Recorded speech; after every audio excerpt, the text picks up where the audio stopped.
সহজে পরিচয় চ্যানেলে স্বাগত। বন্ধুরা, Netaji Subhash open university PG/MA history suggestion দিচ্ছি, 5th পেপারের সাজেশন। অবশ্যই তোমরা কমন পাবে। এখানে 5টা পর্যায় বা মডিউল রয়েছে, তার আন্ডারে অনেকগুলি ইউনিট রয়েছে। তবে সব ইউনিট থেকে কোশ্চেন দিচ্ছি না, যে ইউনিটগুলো তোমাদের সবচেয়ে গুরুত্বপূর্ণ রয়েছে এবছরের পরীক্ষার জন্য সেখান থেকে কোশ্চেন দেওয়া হচ্ছে, অবশ্যই কমন পাবে। তাহলে আলোচনা করা যাক। তাহলে পর্যায় 1-এর ইউনিট 1 থেকে দিচ্ছি 18 এবং মান 12 একসাথে দিলাম। এই পর্যায়ের 18 যে কোশ্চেনগুলো দিলাম মান 12-র জন্য, সেই কোশ্চেন দিচ্ছি। অবশ্যই এখান থেকে একটা মান 12 অথবা একটা মান 18 কমন পাচ্ছই এবছর, একদম গ্যারেন্টেড পাচ্ছই এখানে। তাহলে 1788 থেকে 1789-তে ফ্রান্সের সামাজিক ও অর্থনৈতিক সংকট কিভাবে ফরাসি রাজতন্ত্রের রাজনৈতিক সংকটের পথ প্রশস্ত করেছিল, অথবা প্রাক বিপ্লব ফ্রান্সের সামাজিক ও অর্থনৈতিক সংকট কিভাবে বিপ্লবকে ত্বরান্বিত করেছিল। 1789 খ্রিস্টাব্দে বিপ্লবের জন্য বুর্বো রাজতন্ত্রের দায়িত্ব কতখানি ছিল। প্রাক বিপ্লব ফ্রান্সের আর্থসামাজিক অবস্থার মূল বৈশিষ্ট্য কী ছিল। এই 3টে প্রশ্ন পড়ো এবং এখান থেকে একটা মান 18 অথবা 12 কমন পাচ্ছই। ভেরি ভেরি ইম্পর্টেন্ট এই 3টে কোশ্চেন। মান 7-এর জন্য এই ইউনিট থেকে একটা কোশ্চেন দিচ্ছি, প্রাক বিপ্লব ফ্রান্সের অভিজাত শ্রেণীর ওপর একটি সংক্ষিপ্ত টিকা লিখুন। ইউনিট 2 থেকে মান 18-র জন্য একটি প্রশ্ন দিচ্ছি, আশা করছি এই প্রশ্নটা আসবেই। 1789 খ্রিস্টাব্দে ফরাসি বিপ্লবে দার্শনিকদের ভূমিকা কী ছিল, পরোক্ষ দার্শনিকদের ভূমিকা ছিল পরোক্ষ সুদূর আলোচনা করুন।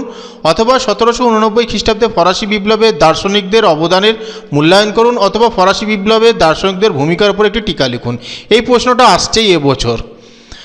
মান 12-র জন্য পড়বে সংবিধান সভার কার্যাবলী কি মূলত বুর্জোয়া স্বার্থ রক্ষা করেছিল।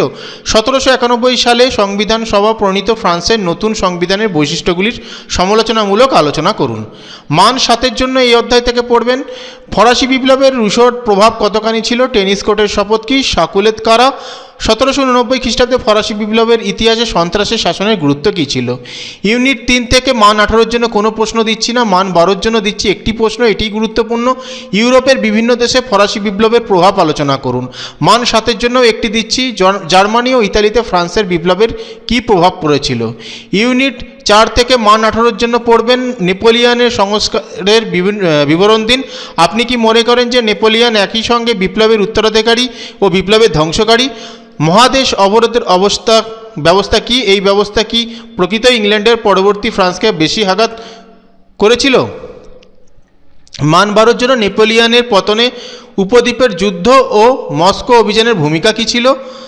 মান 7-এর জন্য দিচ্ছি স্পেনীয় ক্ষত বলতে কী বোঝো, কোড নেপোলিয়ন কি।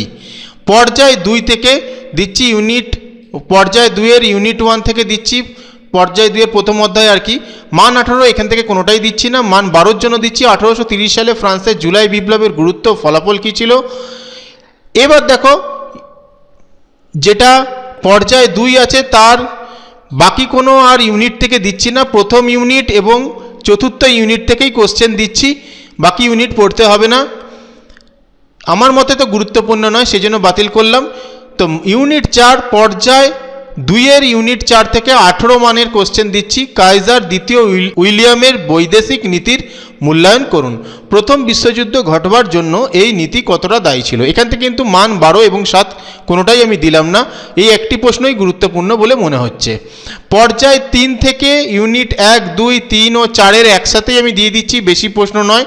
তো প্রথমে মান 18, ইংল্যান্ডের শ্রমিক শ্রেণীর জীবনযাত্রার মান নিয়ে ঐতিহাসিক বিতর্কের মূল বৈশিষ্ট্যগুলি আলোচনা করুন। শিল্প বিপ্লব কেন প্রথম ইংল্যান্ডে হয়েছিল, একে কি কেবলমাত্র বহির্দেশীয় উপাদানগুলির দ্বারা ব্যাখ্যা করা যায়। মান 12 এখান থেকে দিচ্ছি, রাশিয়ার শিল্পায়নে রাষ্ট্রের ভূমিকা কী ছিল। মান 7 দিচ্ছি, আর্নল্ড টয়েনবি কিভাবে ইংল্যান্ডের শিল্প বিপ্লবকে ব্যাখ্যা করেছিলেন। ঐতিহাসিক ডব্লিউ রস্টো কিভাবে শিল্প বিপ্লবকে ব্যাখ্যা করেছিলেন। ইংল্যান্ডের জনসমাজগত বিপ্লব সম্পর্কে একটি সংক্ষিপ্ত টিকা লিখুন। তো পর্যায় 4-এর প্রথম দুটো ইউনিটের আর দিচ্ছি না, প্রয়োজন নেই আমার মতে। তো ইউনিট 3-এর 18 নম্বরের প্রশ্ন দিচ্ছি, জার্মানির ঐক্য আন্দোলনে বিসমার্কের কৃতিত্ব আলোচনা করুন। আশা করছি এটা আসার চান্স 90%।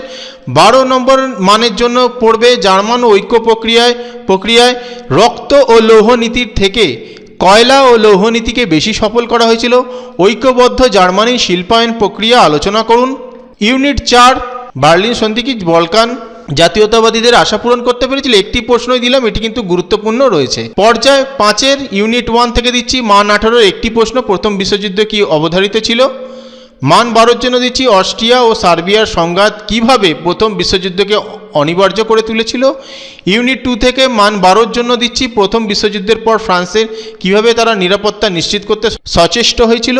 এখানে মান 18 দিচ্ছি না ইউনিট 2 থেকে। মান 7-এর জন্য দিচ্ছি যৌথ নিরাপত্তা ব্যবস্থার বিপর্যয় ব্যাখ্যা করুন। উড্রো উইলসনের 14 দফা নীতি কী ছিল? ইউনিট 3 থেকে মান 18-র জন্য দিচ্ছি মান 12 কোনো কিছু দিলাম না। 1917 খ্রিস্টাব্দে বলশেভিক বিপ্লবের পটভূমি আলোচনা করো। মান 7 সোশ্যালিজম ইন ওয়ান কান্ট্রি বলতে কী বোঝায়? ইউনিট 4 থেকে শুধু মান 12 দিচ্ছি, 18 নম্বর 7 নম্বর দিচ্ছি না। হিটলারের পররাষ্ট্রনীতির মূল উদ্দেশ্যগুলি আলোচনা করুন। ইউনিট 5 থেকে দিচ্ছি শুধুমাত্র মান 7 তোষণ নীতি কি, এই নীতির পরিণাম কি হয়েছিল। এই হলো তোমাদের সাজেশন। অবশ্যই এখান থেকে তোমরা কমন পাবে। ভিডিওটা ভালো লাগলে লাইক কমেন্ট শেয়ার করে দিও এবং চ্যানেল সাবস্ক্রাইব করে রেখো।